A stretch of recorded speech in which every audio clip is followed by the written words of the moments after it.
Goeiemôre, groet julle almal in die wonderlike naam van Jesus op die geseënde, fantastiese, lekker Dinsdagoggend.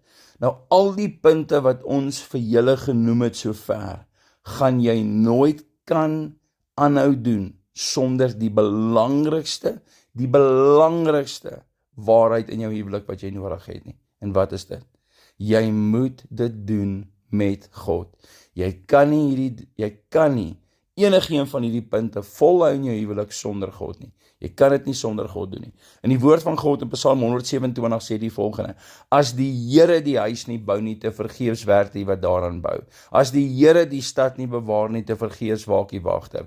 Te vergeefs dat jy vroeg opstaan, laat opbly, brood van smarte eet. Net so goed gee hy dit aan sy beminde in die slaap. Ek wil jy moet gou iets hoor vanoggend, is dat jy gaan te vergeefs probeer en bou en werk aan 'n huwelik as albei van julle nie die Here dien nie. Ek kan dit nie vir jou meer uitspel as dit nie. Jy gaan met God kan werk deur verwerping. Jy kan met God werk aan die verdeeldheid, die familie drama en al die mense wat buite jou huwelik is. Jy kan wel eens uit jou huwelik uitkry, nie sonder God nie. Met God is dit moontlik. Ons dien nie God van die onmoontlike. Jy kan net aandag gee aan jou eie vrou en haar komplimenteer wanneer jy wat?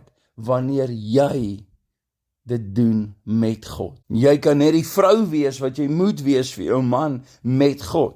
Andersins is dit alles net toneelspel. Andersins sonder God is dit alles net jy probeer en dan kom die woord, volgens die woord van God, dat dit alles te vergeefs is. Te vergeefs waak die wagter.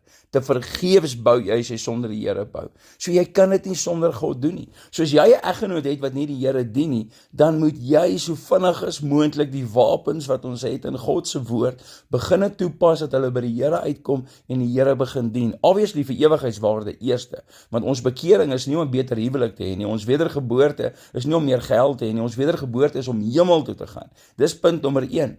Maar met dit, kind van God, wanneer, as jy kyk, daar's, kom ons sê, subpunte, as ou dit so kan stel.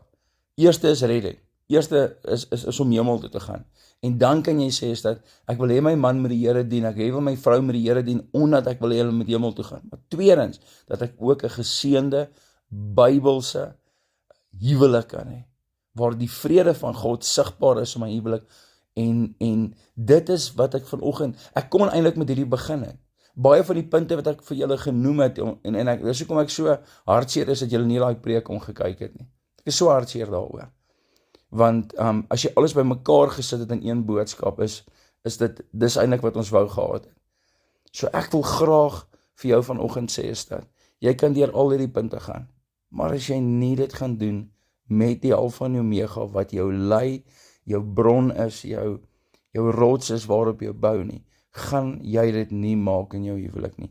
Jy kan probeer die familie dinge uit te sorteer op jou eie, maar jy gaan oor 'n week voel jy weer ongelukkig. Jy kan probeer om aan verwerping te werk op jou eie, man, oor 'n maand steek dit weer kop uit. Jy kan probeer, hoor nou hier vanoggend, om wel eens te beklei op jou eie, dit gaan weer kop uitsteek, as jy het sonder God probeer doen, maar met God. Ons dien die God van die onmoontlike, wat enigiets kan doen, en wat restaurasie, genesing, dit wat jy nodig het. Ek wil amper sê is dat, jy kan vir my enigiets noem, ek kan vir jou vandag sê, my God kan dit doen.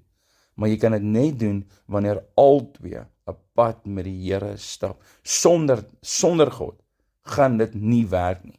Jy gaan nie die huwelik hê wat jy moet hê, volgens wat uiteengesit word in God se woord, as jy nie die Here dien nie, en as albei nie die Here dien nie. Meer duideliker as dit kan ek dit nie stel nie. You can't do it without God. It's not going to happen. Jy kan probeer, jy kan weggaan op soveel naweke soos wat jy wil gaan, jy kan na soveel huwelikseminare toe gaan, en allerhande goeders en goedjies bywoon, but if you're not gonna serve God, dan gaan dit alles tydelik wees, dat alles gaan te vergeefs wees. Dit gaan nie uitwerk nie, julle kan die langste ure sessies hê waar hulle mekaar praat, dit gaan alles te vergeefs wees. Jy gaan oor en oor probeer, en oor teleurgesteld wees, maar met God is dit moontlik. Met God is dit moontlik. Met God kan dit en gaan dit gedoen word. 'n geseënde dag vir julle verder. Bye bye.